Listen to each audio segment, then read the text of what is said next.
Olá, amigo do canal do On The Clock, tudo bem com você? Espero que sim, espero que tenha curtido o seu final de semana de NFL, que esteja tudo bem com você e vamos que vamos com reações à rodada. Eu sou David Chiodini e estou aqui para falar rapidamente sobre os jogos de quinta e domingo da NFL, da semana 8 agora, né, que tá aí, estamos chegando basicamente no meio da temporada, uma temporada eletrizante da NFL. Antes de falar sobre os jogos propriamente ditos, alguns recados. Primeiro, não deixe de assinar ontheclock.com.br/assinante, se torne um assinante e lá você tem muito conteúdo, você tem conteúdo sobre draft, você tem conteúdo exclusivo, tem podcast semanal exclusivo, tem muita coisa interessante. O conteúdo todo tá lá, aqui é só a cerejinha do bolo.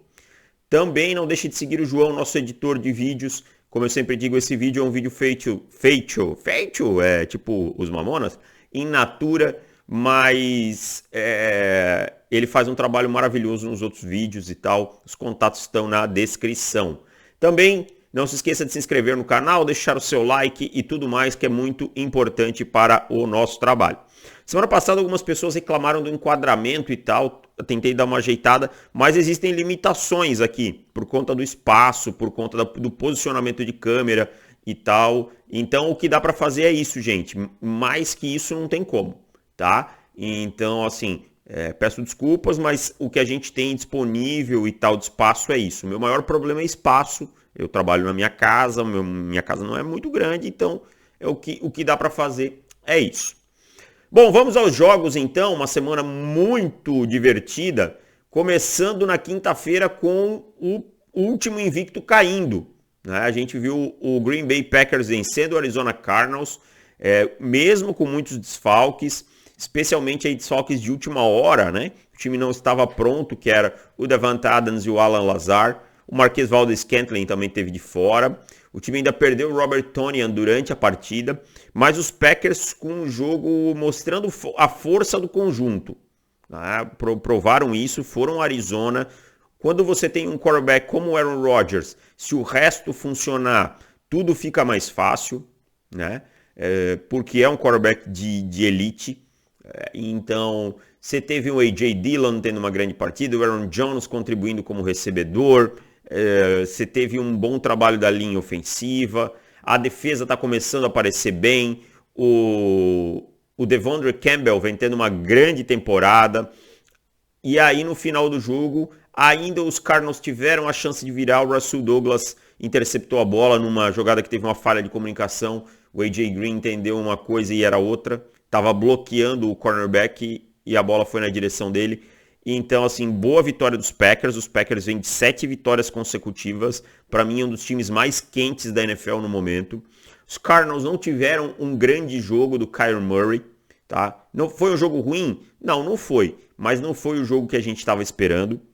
Porém, eu acho que os Cardinals têm crédito, tá? Um time que vence 7 jogos seguidos, que estava invicto na temporada, que ganhou de adversários fortes como os Los Angeles Rams, foi apenas um dia que não conseguiu vencer contra um adversário que está na briga também.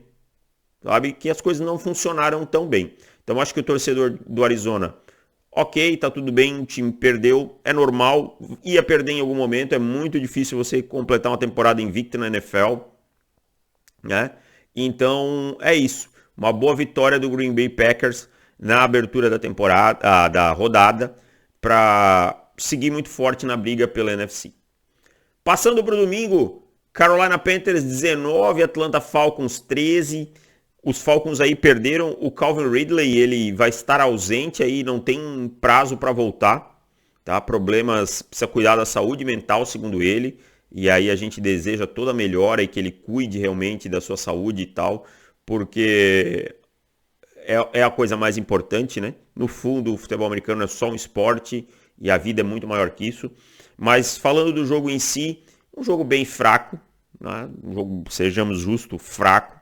O Carolina Panthers mostrou mais volume defensivo. O Stephon Gilmore já estreou com uma interceptação. Essa troca aí, para mim, saiu uma barganha muito grande pelo que o Gilmore ainda joga, sabe, uma sexta rodada.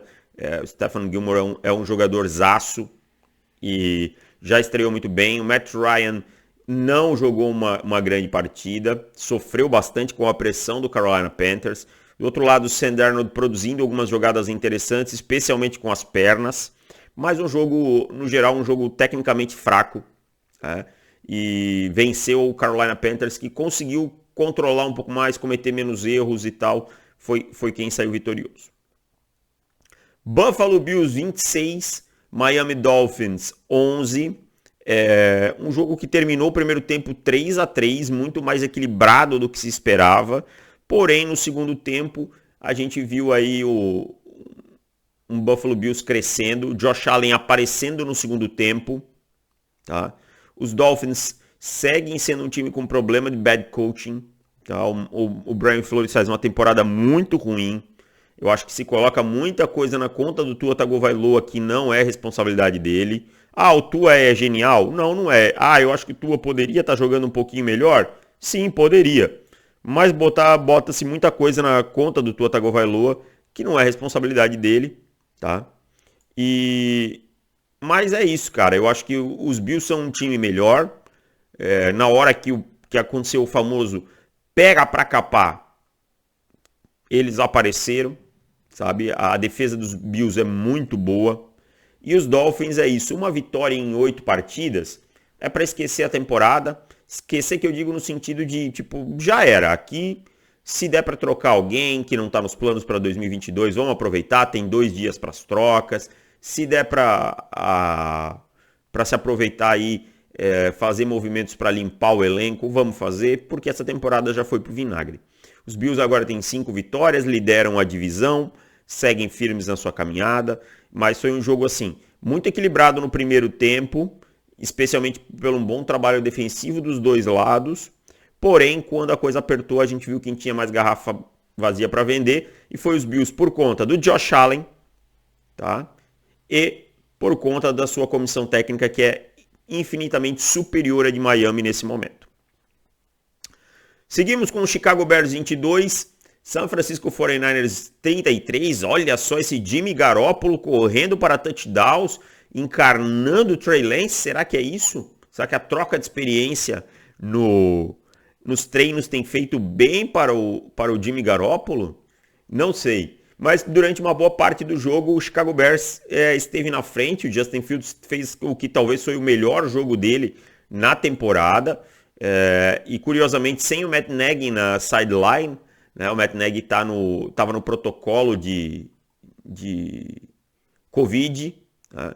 O Jimmy Garoppolo também teve um jogo bem razoável. Né? Alguns jogadores aparecendo aí nos 49ers, especialmente o Deebo Samuel, com mais de 150 jardas.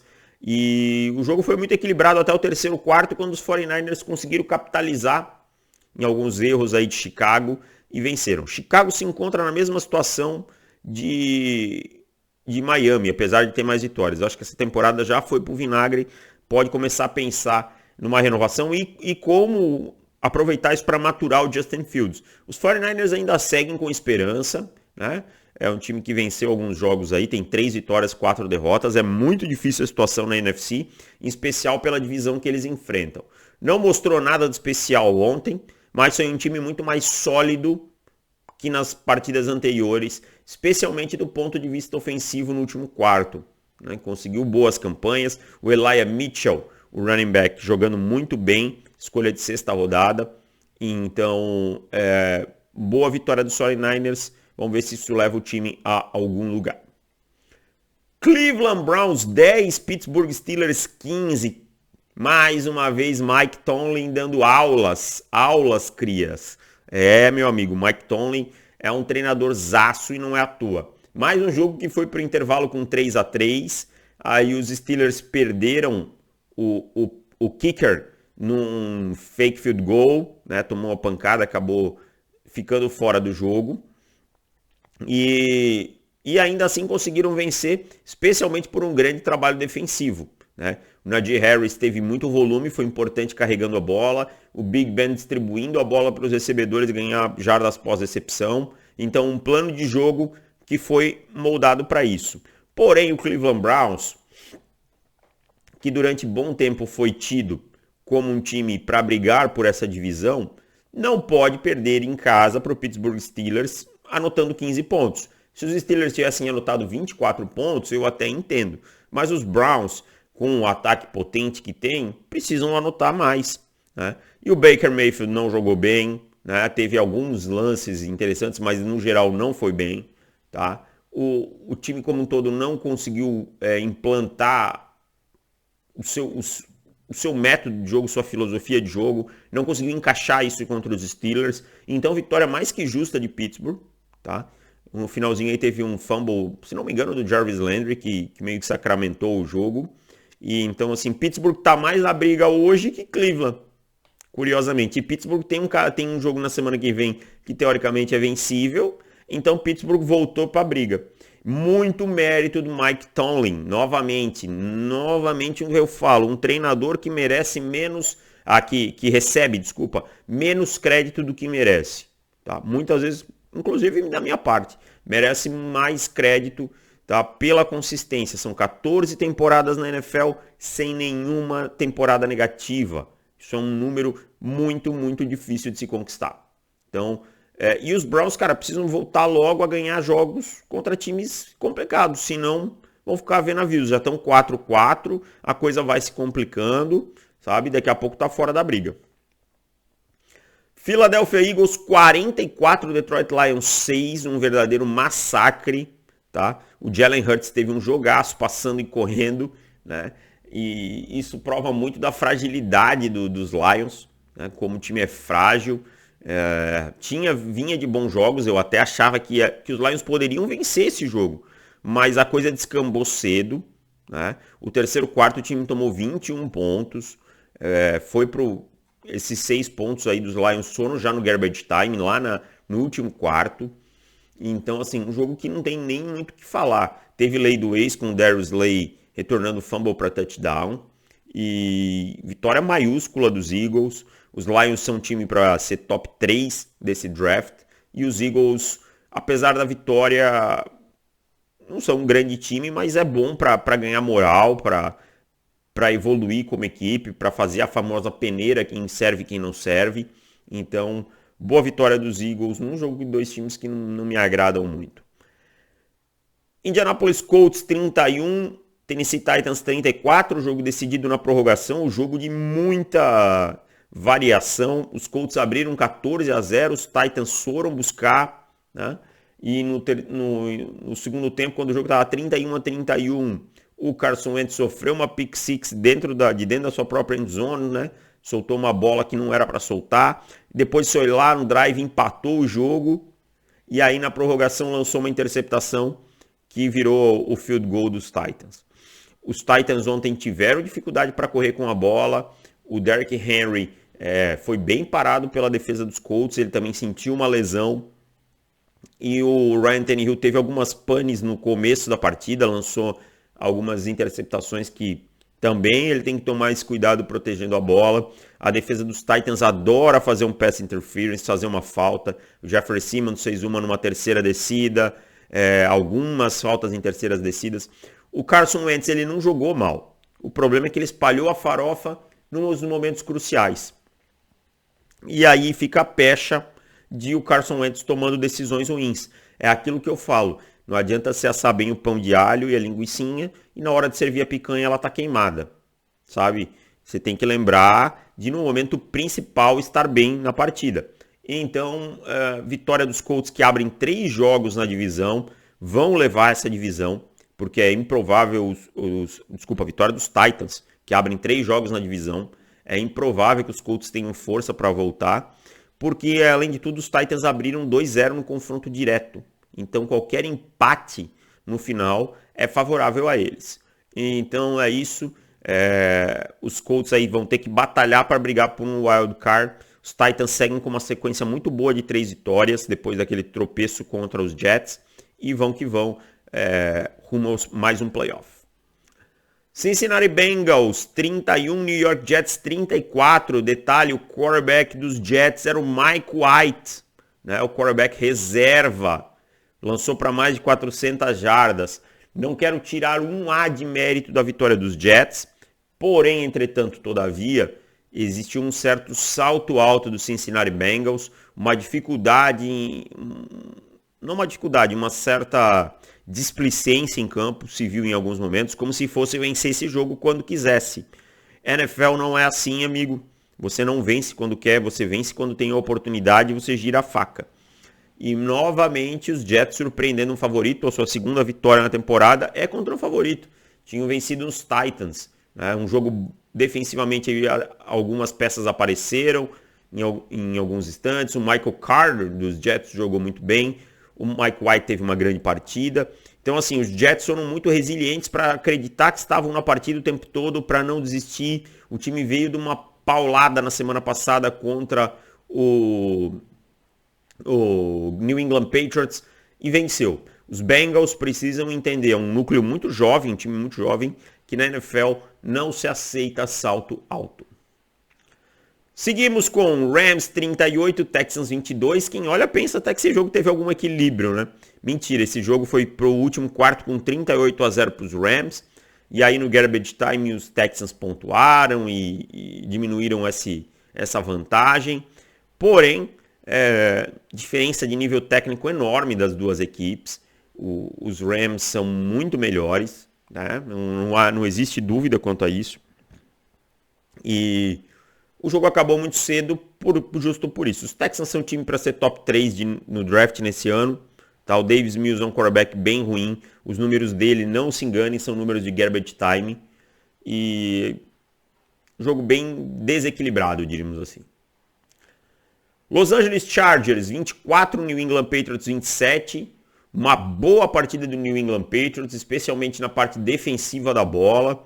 Soube se aproveitar. Mostrou para o Justin Herbert algumas coisas e aí eu vou falar um pouquinho do Justin Herbert. É o seguinte, segunda partida seguida que o Justin Herbert tem problemas contra coordenadores defensivos criativos.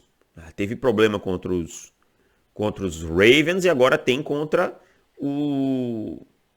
os Patriots. Muita dificuldade em identificar alguns fronts, em tomar a decisão certa. A linha ofensiva que vinha sendo uma fortaleza nas primeiras semanas não conseguiu isso, mérito dos Patriots. Acho que a melhor contratação dos Patriots, acho que todo torcedor concorda nesse ano, foi o Matt Judon. O que esse cara tá jogando é sacanagem, joga muito, tá? E os Patriots, incrivelmente, são o time que gosta de jogar fora, né? 3 vitórias fora de casa. Bom jogo do Mac Jones, bom jogo do Damian Harris correndo com a bola, né? Os Patriots, mas na defesa, muito consistente, tá? Começa a ser um time, o Adrian Phillips com uma interceptação retornada para touchdown, começa a ser um time que pode brigar por esse wild card. Tá? Não é de se pensar assim, não é de se olhar e pensar, nossa, os Patriots estão fora da briga. Mostraram algumas forças, vamos ver se esse time consegue encontrar consistência. Venceu os Chargers, venceu os Jets na semana passada, se conseguir vencer mais um jogo em sequência, e aí sim os Patriots entram forte nessa briga pelo wild card aí nos playoffs. Acho difícil chegar nos Bills, né? Os Bills têm um time realmente melhor e tal, mas dá para pensar em wild card sim. Muito mérito dos Patriots nessa vitória, mas os Chargers precisam acordar. São 2 derrotas seguidas e 2 derrotas apresentando os mesmos problemas. A defesa contra o jogo corrido segue sendo sofrível e o time precisa capitalizar melhor no ataque. Passando para Jaguars 7, Seahawks 31. Olha, quando o seu time só consegue marcar 7 pontos na defesa do Seahawks, Smith, você tem muitos problemas. Isso resume o Jacksonville Jaguars. Não dá para se enganar mais com esse time. Eu me enganei nessa semana, achei até que ia ter um pouco mais de competição por conta do Geno Smith, mas não teve. Tá? Os Seahawks foram donos da partida desde o início, controlaram o jogo. Agora o time tem uma bye week. O Russell Wilson pode ser que volte daqui 2 semanas, isso é muito importante. Jacksonville uma bagunça completa como time, nada faz sentido. Não existe um plano ao redor do Trevor Lawrence, essa é a verdade, para desenvolver o Trevor Lawrence, para torná-lo melhor. Então Seattle foi lá, defensivamente um bom jogo de Seattle, todo mundo produzindo, todo mundo parando os primeiros downs de Jacksonville, colocando o Trevor Lawrence em situações desconfortáveis. Ele também não jogou bem, então uma vitória muito importante para Seattle do ponto de vista estratégico. Segue forte porque o Russell Wilson deve voltar. Então segue com esperança. Segue forte é um pouco de exagero. Segue com esperanças de quem sabe buscar alguma coisa, uma vaguinha na pós-temporada. Denver Broncos 17, Washington 10, um jogo sofrível, um jogo terrível, dois times que não queriam ganhar, tá? No final, Denver errou um pouquinho menos e levou. Denver aí mostrando a mesma apatia ofensiva das demais partidas, ok, apareceu em alguns momentos o Courtland Sutton, apareceu em algum momento algum outro jogador, mas nada demais. Um jogo que as duas defesas brilharam por serem dois ataques frágeis.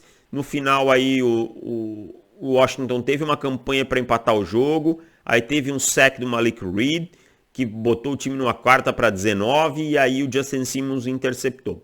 Se Denver continuar jogando nesse nível, não vai a lugar nenhum, e o Washington já sabe que não vai a lugar nenhum.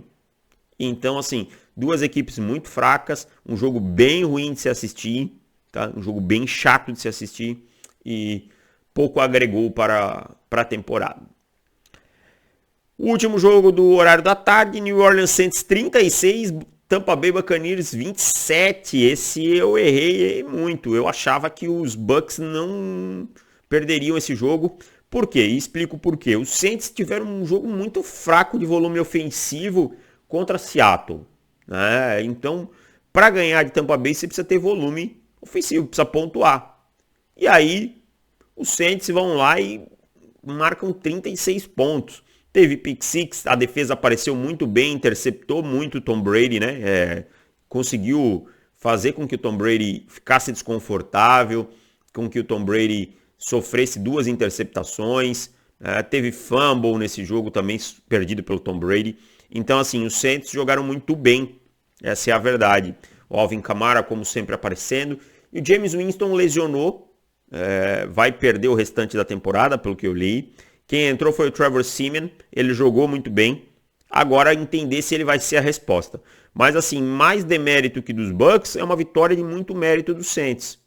Sabe? Um treinador que é outro treinador que por vezes a gente esquece um pouquinho, que é o Sean Payton, que é elite, que faz o seu time render. Tá aí na capa justo por isso. E os Saints, assim, se conseguirem manter a fórmula dessa partida, forçando turnovers e se aproveitando, capitalizando, pontuando, podem ser um time para brigar por coisas importantes. Hoje o time tem 5 vitórias e 2 derrotas. O problema das derrotas do Saints é para quem elas foram, né? O time perdeu para jogos improváveis. Mas vem ganhando de times... Ganhou dos Packers na semana 1, ganhou dos Buccaneers aqui. Então, assim, os Saints ligam o radar do resto da NFL, né? Agora vamos ver como é que vai lidar com essa situação de ter perdido o James Winston. Se vai com o Trevor Siemian, se vai atrás de algum outro quarterback, como o Trevor Siemian vai render se ele for o quarterback nesse momento. Mas uma vitória maiúscula do New Orleans Saints, com todos os méritos, tá? E a defesa jogando muito bem, o ataque sabendo se aproveitar dos problemas do adversário. Não tem como não tirar o chapéu para essa vitória do New Orleans Saints. Fechando a rodada, Minnesota Vikings 16, Dallas Cowboys 20. Ok, não confio no Minnesota Vikings, sempre falei isso e tá aí a resposta. Por quê? Perdeu pro Dallas Cowboys sem o Dak Prescott. Tá? Você vai dizer, nossa, mas os méritos dos Cowboys. Óbvio que tem mérito dos Cowboys. Seguraram a 16 pontos, tomaram um touchdown e a gente já vem falando dessa evolução defensiva dos Cowboys, né? Como os Cowboys vêm evoluindo. O Cooper Rush, que entrou, jogou dentro das suas limitações e fez uma boa partida. O plano de jogo foi muito bem feito dos Cowboys. Tá? O Mike McCarthy tem muito mérito, o Kellen Moore tem muito mérito, o Dan Quinn tem muito mérito. Porém, os Vikings têm que se impor numa partida dessa. Tá? Você tem o Kirk Cousins, você tem Dalvin Cook, você tem Justin Jefferson, você tem Adam Thielen. Você tem que ganhar esse jogo no prime time, dentro de casa, contra um time que joga com o quarterback reserva e que anotou 20 pontos. 20 pontos. Tá? Você tem que matar esse jogo logo. Você tem que vencer. Isso é medida de força. Ontem os Cowboys mostraram que são primeira prateleira da NFL, enquanto os Vikings estão bem longe disso. Essa é uma vitória maiúscula dos Cowboys, é uma vitória gigante, prova que o time é forte sim, venceu sem o Dak Prescott, que vem tendo uma temporada a nível de MVP. Tá? O Amari Cooper apareceu para ajudar o seu quarterback, o CeeDee Lamb apareceu também. Então é isso, o melhor time venceu, o time grande venceu, os Vikings não foram grandes e não são grandes nesse ano. Quando eu falo grande, eu não estou falando aqui de tradição, de história, nada. Eu estou falando de grande na temporada. Os Cowboys são grandes, os Vikings não. E ontem foi a medida de força. Então é isso, pessoal. Espero que vocês tenham gostado. Ficamos por aqui, voltamos em breve com algum outro vídeo. Não se esqueça de se inscrever no canal. Valeu e tchau!